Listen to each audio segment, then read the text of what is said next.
দ্বিতীয় পয়েন্ট হচ্ছে পরামর্শ।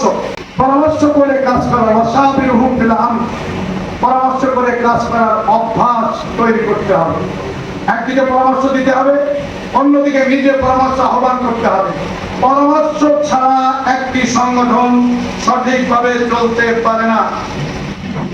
এজন্য একটি আন্দোলনে পারস্পরিক পরামর্শের যে ভিত্তিতে কার্যক্রম পরিচালনা করতে হবে, সংশোধনের উদ্দেশ্যে এবং গঠনমূলক সমালোচনাও থাকতে হবে।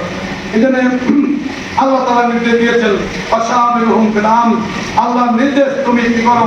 পরামর্শ করে কাজ করো। ওয়া আমরুহুম শুরা বাইনাহুম, তোমাদের কাজ করার জন্য তোমাদের মধ্যে অবশ্যই পরামর্শ থাকতে হবে। এই জন্য শুরাই নিজাম এটা খুবই গুরুত্বপূর্ণ। তো পরামর্শ ছাড়া যারা কাজ করে তারা স্বৈরতন্ত্র কায়েম করতে চায়।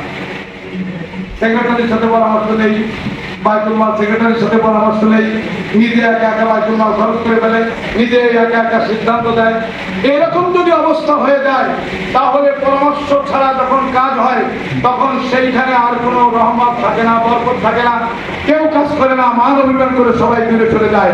এই জন্য আল্লাহ রাসূল বলেছেন, উসরিকা বিতাকওয়াল্লাহ ওয়া ইন্নাহু ইউযায়্যিনু লিআমরিকা কুল্লিহি, তুমি তাকওয়া অবলম্বন করবে তাহলে দেখবে তোমার সমস্ত কাজ গুছিয়ে আসবে, সৌন্দর্যমণ্ডিত হবে। তাকওয়া অবলম্বন হচ্ছে গঠনতন্ত্রকে কি করতে হবে? মেনে চলতে হবে। গঠনতন্ত্রকে মেনে চলতে হবে, কোরআন হাদিস মেনে চলতে হবে, পরামর্শ করে কাজ করতে হবে। সকল কর্মীরা কাজে ঝাঁপিয়ে পড়বে। আর যখন পরামর্শ করে কাজ করবে না তখন দেখা যাবে যে নিজে একা হয়ে গেছি, কেউ আমার পাশে নেই, আমি বাইতুল মাল খরচ করে ফেলছি, কোনো সুদিন আমার আর টাকা পয়সা দেবে না। কি কথা বোঝা গেছে? এই জন্য পরামর্শের ভিত্তিতে সব কাজ করার অভ্যাস করে তুললেই সেইটা হবে ইসলামী আন্দোলনের একটি কাঙ্ক্ষিত মান।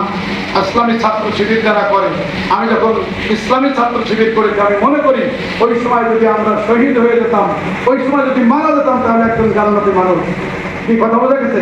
ইসলামী ছাত্র শিবির আমি যতটুকু বুঝেছি সেটা হচ্ছে ছাত্র জীবন শেষ করলাম, আমার পকেটে 18 পয়সা ছিল, মাত্র 18, আমার মনে আছে 18 পয়সা কিন্তু যে বললাম যে দাও এটা একটা পানে মেটাও, পান খেলাম, একবার পান খেয়ে বাতলাও করে ফেললাম, তার ছাত্র জীবন আমার শেষ হয়ে গেল, আর পকেটে আর কোনো পয়সা থাকলো না।